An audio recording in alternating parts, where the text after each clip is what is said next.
nous allons apprendre à interpréter un code erreur sur une climatisation Fujitsu. Nous vous rappelons que cette vidéo est destinée aux professionnels possédant les habilitations électriques B2V ou BR.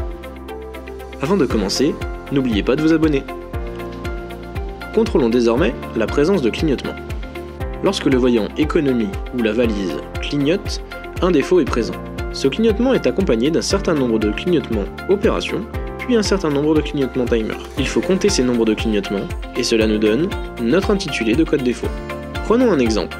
Le voyant économie clignote, accompagné d'un clignotement opération, puis d'un clignotement timer. Cette erreur est l'erreur 11. Prenons un autre exemple.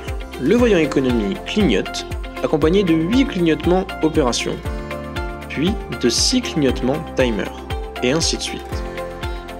Cette erreur est l'erreur 86.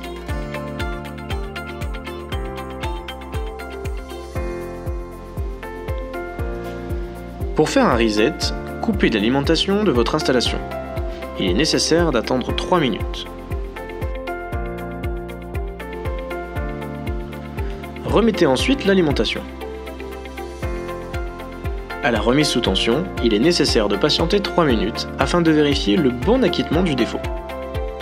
Si le défaut revient, vous trouverez en description un lien pour télécharger notre livret code erreur. Il répertorie les codes défauts de nos climatisations en fonction du modèle des unités. Pour le défaut 86, sur une unité murale série G, sur la page 4.5, la page des défauts des murales série G, le défaut 86 signifie une erreur de pression ou pressostat. Ça y est, vous savez lire un code erreur.